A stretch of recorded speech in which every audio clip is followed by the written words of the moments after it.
रमणी 77। एक एक काल सकल संसारा, एक नाम है जगत पियारा। त्रिया पुरुष कछ कथ्यो न जाई, सर्व रूप जग रहा समाई। रूप निरूप जाय नहीं बोली, हल्का गरुआ जाय न तौली। भूख न तृषा धूप नहीं छाही, दुख सुख रहित रहे तेहि माही। अपरम परम रूप मगुरंगे, आगे रूप निरूप न भाय। बहुत ध्यान के खोजिया, नहीं तेहि संख्या आय। एक एक काल सकल संसारा, सारे संसार में एक काल व्याप्त है और वह सबको निरंतर पीसता है। सदगुरु कबीर ने चक्की चलती देख के मेरे नैना आया रोए। दुई पाट भीतर आए कि साबुत गया न कोय। इस साखी प्रकरण में कहा, दो पाटों की चक्की निरंतर चल रही है और उसमें सब जीव पिस रहे हैं। कौन सा दो पाट है? स्थूल सूक्ष्म, कारण कार्य, देश काल, मोटी माया, झीनी माया, शरीर और मन। ऐसे कोई भी दो को लिया जा सकता है और इन दोनों पाटों के बीच में सब जीव पिस रहे हैं।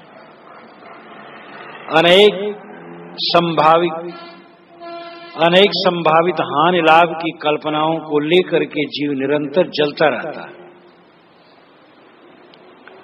एक ही काल सारे संसार में है। काल का दो रूप है, एक तो अनादि और अनंत है वह काल,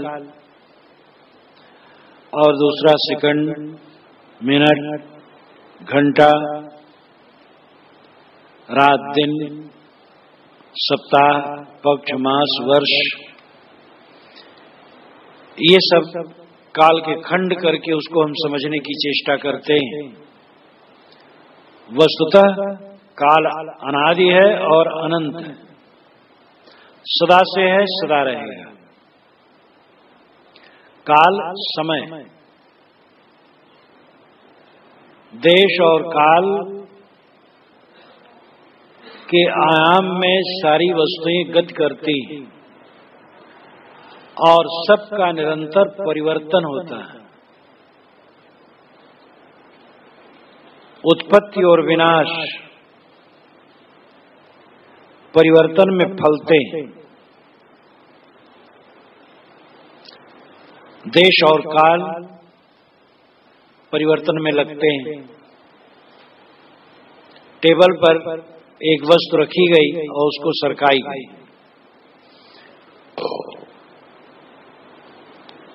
गोली को सरकाया गया, वह सरकती है। सरकने में समय लगता है और देश लगता है, स्पेस लगता है।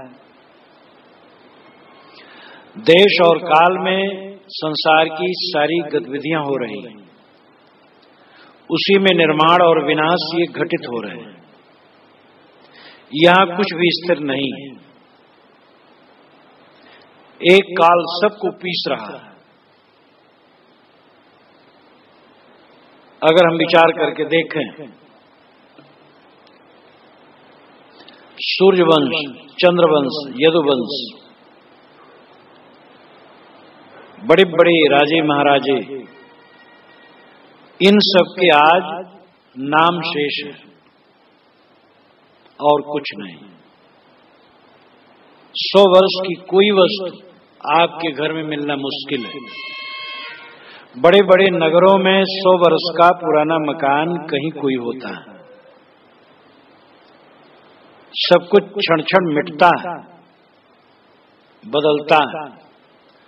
रूप गोस्वामी ने कहा है, यदुपते क्वागता मथुरापुरी, रघुपते क्वागतोत्तर कौशला, इत विचिन्त मनः कुरुष स्थिरम, नस्दिदम जगदित्येव धारे। यदुपति के मथुरा नगरी का ऐश्वर्य कहाँ गया? रघुपति के उत्तर कौशल का ऐश्वर्य कहाँ गया? इन बातों पर विचार करो और अपने लिए जो निर्णय लेना है लो। काल कह करके संसार की क्षणभंगुरता पर साहब प्रकाश डालते हैं। काल का दूसरा स्वरूप है मन की कल्पना। मन की कल्पनाएं आदमी को निरंतर आंदोलित करती। नौकरी छूट न जाए, व्यापार बंद न हो जाए, खेती डूब न जाए, स्वजन परजन न हो जाए, रूठ न जाए, चोर बदमाश हमें लूट न लें, भयंकर बीमारी न आ जाए, जल्दी से मृत्यु न हो जाए। इन अनेक कल्पनाओं में आदमी जूझता रहता है और ये सारी बातें निरर्थक हैं। तुम सब समय निश्चिंत रहना सीखो और जो होगा सो ठीक होगा। तो समय रूपी काल की याद दिला करके सद्गुरु वैराग दिलाते हैं, डराते हैं हमें कि वैरागवान बनो, संसार की नश्वरता को निरंतर देखो और मन की कल्पना की याद दिला करके काल शब्द से वे हमें सावधान करते हैं कि देखो मन में भटक न जाना, मन के जाल में उलझ न जाना। एक काल सकल संसार, सारे संसार में काल व्याप्त है। सारी वस्तुओं को वह निरंतर पीस रहा है। यहां कुछ भी स्थिर नहीं है। सबके मन में कल्पना रूपी काल व्याप्त है। अब आदमी कल्पनाओं में उलझ रहा है। कल्पनाओं को जो शांत कर सके वही सच्चे अर्थ में सुखी रह सकता है। दूसरी बात, एक नाम है जगत पियारा। एक नाम है जो जगत में बहुत प्रिय है। कौन सा नाम प्रिय है? राम नाम सबको प्रिय नहीं है। शैव ही राम राम नहीं कहते हैं। अल्लाह नाम सबको प्रिय नहीं है। हिंदू अल्लाह नहीं कहते हैं। ओम, यीशु, गॉड, कोई भी नाम सबको प्रिय नहीं। यहां नाम का अर्थ लाक्षणिक है, आत्मा के लिए संकेत है। एक आत्म अस्तित्व ही सबको प्रिय। इसके लिए बृहदारण्यक उपनिषद में बड़ा रोचक उदाहरण है। याज्ञवल्क्य की दो पत्नियां थी, मैत्रेयी और कात्यायनी। बुढ़ापा में उन्होंने धन बांट करके दोनों को दे दिया और कहा मैं सन्यासी होने जा रहा हूं। कात्यायनी धन पाके खुश हो गई, साधारण बुद्धि की थी, लेकिन मैत्रेयी समझदार थी। उसने कहा भगवान, क्या मैं इस धन को पा करके अमर हो जाऊंगी? कथम तेन अमृतास्याम, क्या मैं धन से अमर हो जाऊंगी? याज्ञवल्क्य ने उत्तर दिया, अमृतत्वस्य तु न आशा अस्ति वित्तेन। ऐ मैत्रेयी, धन से अमरता की आशा नहीं करनी चाहिए।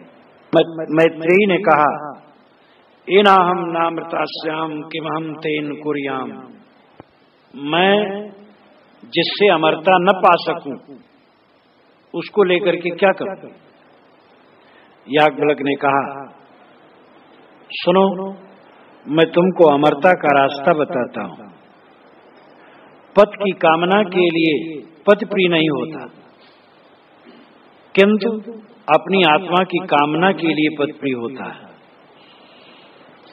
पत्नी की कामना के लिए पत्नी प्रिय नहीं होती, अपनी आत्मा की कामना के लिए पत्नी प्रिय होती है। इसी प्रकार पुत्र, धन, ब्रह्म, छत्र, लोक, देव, ऐश्वर्य और अन्य सारी चीजों को हम उनके लिए प्यार नहीं करते, किंतु अपनी आत्मा की कामना के लिए ही प्यार करते हैं।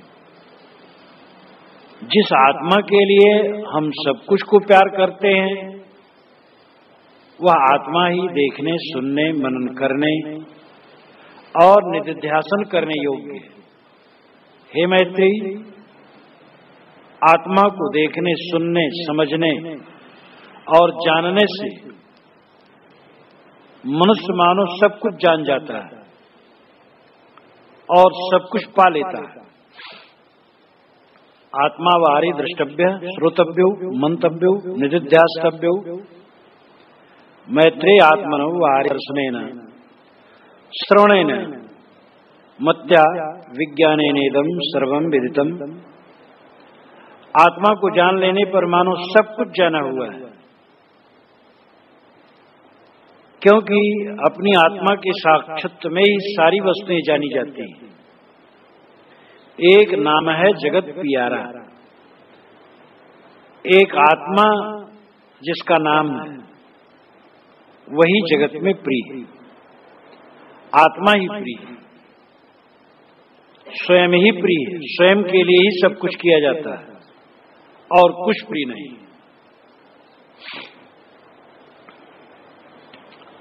जो आत्मा सर्वोपरि है, प्रियतम है, उसी को हम भूले हैं दुर्भाग्य। इसीलिए बृहदारण्यक के ही शुरुआत में ऋषि ने कहा है कि जो पुत्र को प्यार देता है वह अपने आत्मा से मिलने में रोड़ा पैदा करता है। जो किसी वस्तु को प्यार देता है वो अपने आत्मा से मिलने में पर्दा करता है। प्रीतम तो आत्मा है और कुछ प्रीतम नहीं, सब एक स्वप्न है। मन के संबंध से सबकी प्रतीति है। मन लीन हो जाने पर सारी प्रतीतियां समाप्त हो जाती हैं। आत्मा ही सर्वोच्च, अत्यंत प्रिय और अपना आपा है। उसको हमें समझने की जरूरत है। दुनिया की वस्तुओं को चाह करके भी हम अपने पास उन्हें रख नहीं सकते और अपनी आत्मा को छोड़ने का हठ करके भी उसे हम छोड़ नहीं सकते। इसलिए हमें आत्म अनुरागी होना चाहिए। वो आत्मा कैसा है, वो स्वरूप कैसा है, उसके लिए सद्गुरु कहते हैं, त्रिया पुरुष कछ कथ्यो न जाई, सर्व रूप जग रहा समाई। उसको त्रिया और पुरुष नहीं कहा जा सकता है। त्रिया पुरुष, स्त्री पुरुष, नपुंसक इत्यादि लिंग भेद ये शरीर का भेद है। श्वेताश्वतर उपनिषद में भी कहा गया है, नैव स्त्री न पुमानेश न चैवायम नपुंसका यद शरीर मादत्ते तेन तेन संयुज्यते। यह जीव, यह आत्मा न स्त्री है, न पुरुष है, न नपुंसक है। यह जिस जिस शरीर में जुड़ता है बस वैसे वैसे अपने को समझता रहता है, वैसे उसे भासता रहता है कि मैं यही हूं। वो जुड़ जाता है उसमें और अज्ञान बस मानने लगता मैं यही हूं। किंतु जीव न स्त्री है न पुरुष है, सर्व रूप जग रहा समाई। सारे संसार में जहां कहीं भी ज्ञान स्वरूप है वही है और वो सर्वरूप बन जाता है। हाथी में गया तो हाथी रूप, घोड़े में गया घोड़ा रूप, चींटी में गया चींटी रूप, मेढक में गया मेढक रूप, स्त्री में, पुरुष में, नपुंसक में, काले में, गोरे में, नाटे में, लंबे में, जिस जिस शरीर में जाता है वही रूप अपने को मानने लगता है, लेकिन वह रूप उसका नहीं। उसका रूप तो ज्ञान मात्र है। रूप निरूप जाय नहीं बोली, ये नहीं कहा जा सकता है रूपवान है, क्योंकि सारे रूप दृश्य है और जीव दृश्य नहीं है, आत्मा दृश्य नहीं है, इसलिए उसको हम रूप वाला नहीं कर सकते। निरूप का है, रूप रहित है, ये भी नहीं कहा जा सकता, क्योंकि उसकी सत्ता है, ज्ञान उसका गुण है, इसलिए वो द्रव्य है। और जो द्रव्य हो वो शून्य नहीं होता, वो सत्तात्मक है, द्रव्य है, इसलिए निरूप भी नहीं, रूप रहित भी नहीं, वो ज्ञान मात्र है, इतना ही कहा जा सकता है। तो रूप निरूप जाय नहीं बोली, हल्का गरुआ जाय न तौली, वो तौला नहीं जा सकता है कि वजनदार है कि हल्का है, ये बताया जा सके, क्योंकि ये सारी चीजें भौतिक द्रव्यों में होती है, वो अभौतिक है। भूख न तृषा धूप नहीं छाई, उसको भूख नहीं लगती, तृषा प्यास भी नहीं लगती है, धूप की उसे आवश्यकता नहीं और छाया की भी आवश्यकता नहीं। भूख और प्यास शरीर जनित है। ठंडी लगने पर धूप की जरूरत लगती है और गर्मी लगने पर छाया की जरूरत पड़ती है। जीव में कुछ जरूरत नहीं। देह संबंध में सारे उपद्रव हैं। देह अतीत चेतन में, शुद्ध चैतन्य में कोई दुख नहीं है, कोई दारिद्र्य नहीं है, कोई पीड़ा नहीं है, वही तुम हो। जरा इसका ध्यान दो इस पर। तनिक तनिक बातों में तुम रात दिन सपच रहे हो, पीड़ित हो रहे हो, तुम अपने आप को देह मान रहे हो,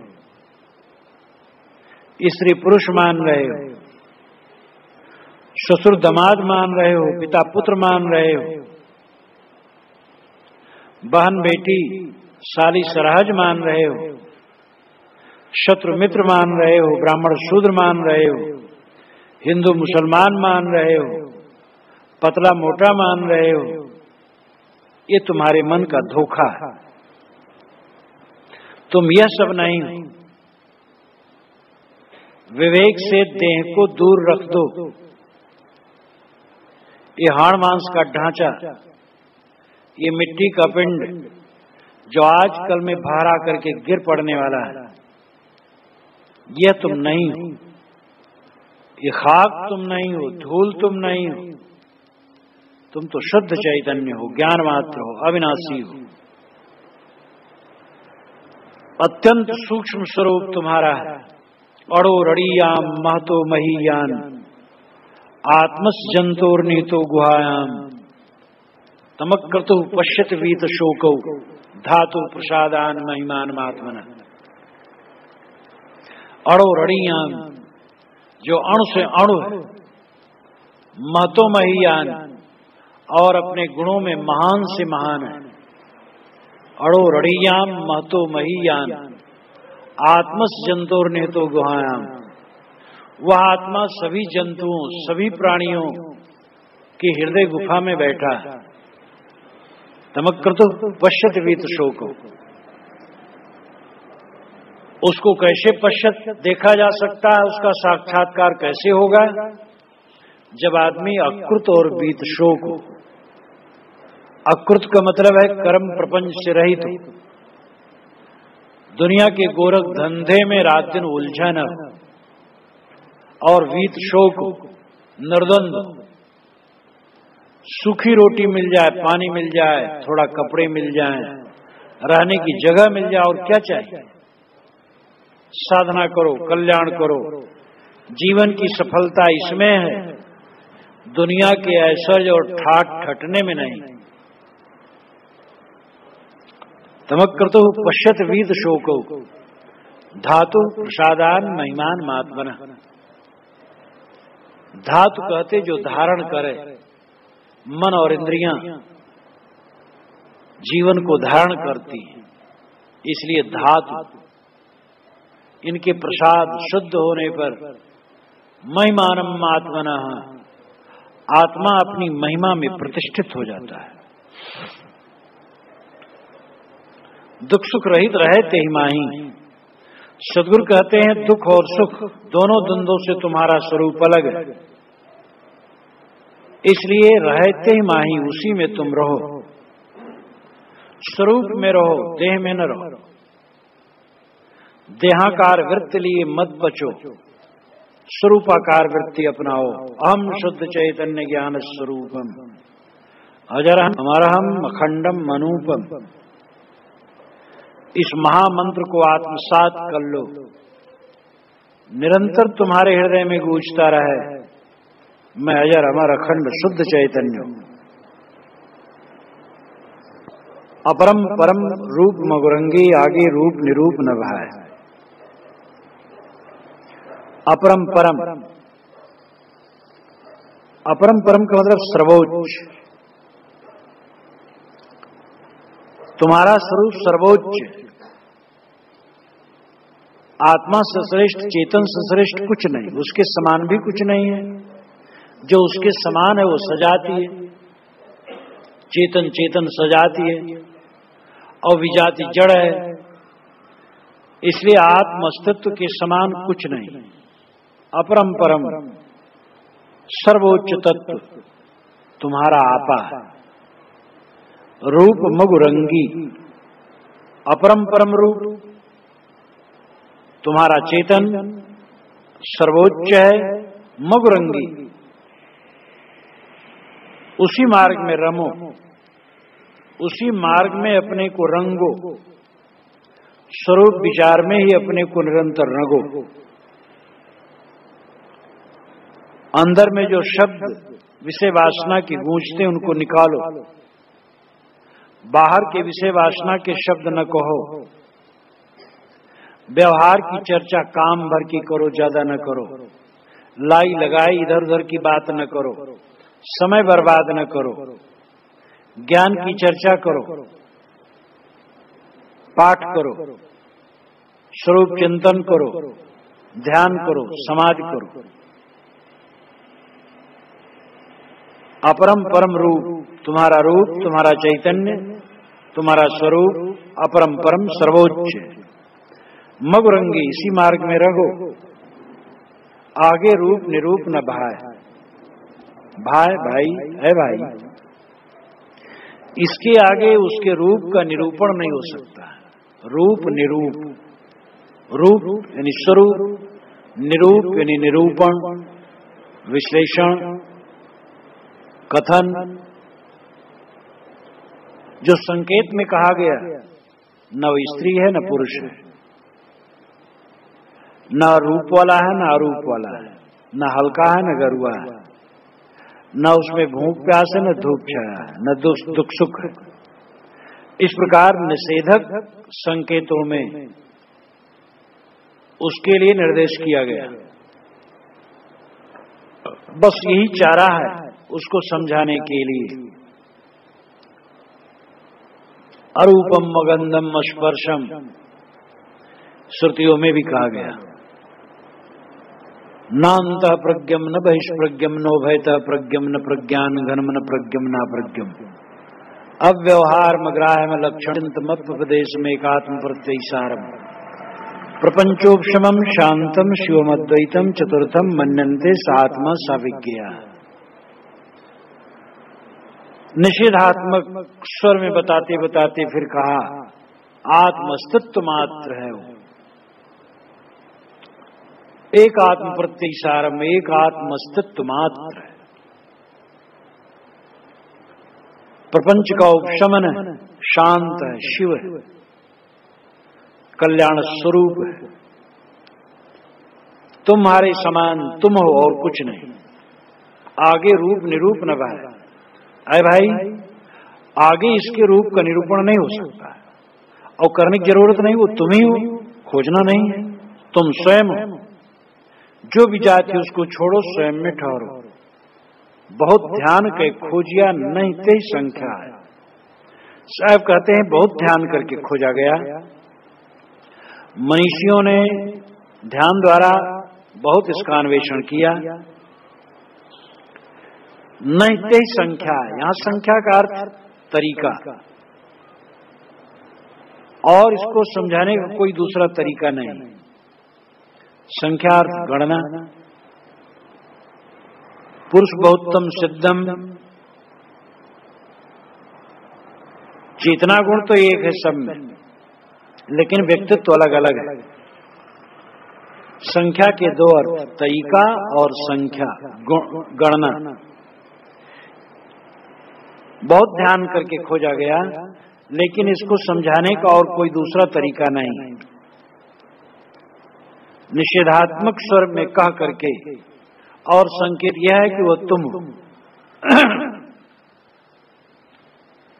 अथवा नहीं संख्या है, पुरुष बहुत है, चेतन अनेक, एक नहीं।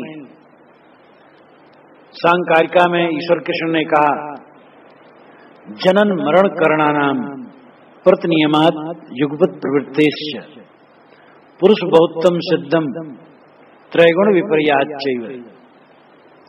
जनन मरण करणानाम, जनन जन्मना, मरण मरना, करण इंद्रियां, जनन मरण करणानाम प्रतिनियमात सामान्य नियम, अयुगपत प्रवृत्तेश्च अयुगपत प्रवृत्ति, त्रैगुण विपर्याच्चैव तीनों गुणों का विपर्य। इन कारणों से पुरुष बहुत सिद्ध होते हैं। एक काल में सबका जन्म नहीं होता है, एक काल में सबका मरण नहीं होता है, एक काल में सबकी इंद्रियां सब समान क्रिया नहीं करती हैं, और जो सामान्य नियम है वो भी विभिन्नतापूर्ण है। और अयुगपत प्रवृत्ति, सबकी प्रवृत्ति अयुगपत, युगपत साथ साथ नहीं। एक लेटा है तो एक बैठा है, तो एक दौड़ रहा है, एक हंस रहा है तो एक रो रहा है। इसलिए सबकी प्रवृत्ति अयुगपत, साथ साथ नहीं। और त्रैगुण विपर्याच्चैव, तीनों गुणों में विपर्य, कोई सतोगुणी, कोई रजोगुणी, कोई तमोगुणी। इसलिए पुरुष बहुत है, पुरुष बहुतम सिद्धम। पुरुष चेतनात्मा एक नहीं अनेक। ये सांग का सिद्धांत अत्यंत उज्जवल है, और सांग के सिद्धांत से ही संसार को समझा जा सकता है। पारक सिद्धांत वही कहता है। इस प्रकार पुरुष नाना है।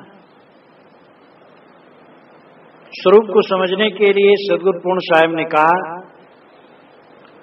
जाते सकलो परखिया सो पारख निज रूप, तहां होए रो स्थिर तू नहीं झाई ब्रह्मकू।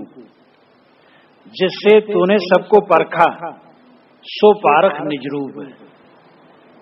किससे परखा? अपनी चेतना से, अपने ज्ञान तत्व से। तो ज्ञान ही पारख है, तेरा स्वरूप है।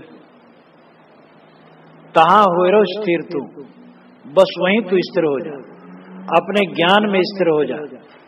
नहीं जाई ब्रह्मकू, झाई में न जा, ब्रह्म कुएं में न जा। झाई का मतलब परिछाई, मन परिछाई, और मन में प्रतिबिंबित होते हुए सारे दृश्य परिछाई। शरीर, नाम, रूप, द्रव्य, गुण, क्रिया, संसार के यावत दृश्य हैं, वो मन में प्रतिबिंबित होते और वो झाई, जितनी कल्पनाएं हम करते वो झाई। साहब कहते झाई में मत जाओ, मन के प्रतिबिंबों में मत डूबो। वो भ्रम का कुआं जहां से सबको परखता उसको उसमें स्थित हो। एक साखी बहुत है, जाते सकलो परखिया सो पारख निज रूप। जिससे तो रात दिन सबको परखता है, जानता है, वो जानी दशा, वो चैतन्य दशा तेरा स्वरूप है। दशा उसको नहीं कहना चाहिए कि स्वरूप ही, और वहीं स्थिर हो जाए, अपने आप में स्थिर हो जाए। झाई में मत जा, वो भ्रम का कुआं है। मन के प्रतिबिंबों में मत उलझ, किंतु अपने साक्षी स्वरूप में ठहर। एक वैष्णव संत ने चर्चा करते हुए कहा था इस साखी को, आंख मूंद लिया उन्होंने, विद्वान थे। जाते सकलो परखिया सो पारख निज रूप, तहां होरो स्थिर तू नहीं झाई ब्रह्म को। उन्होंने त्रिज्या को पढ़ा था और उनको लगा था पारख सिद्धांत उनको बड़ा सच लगा था।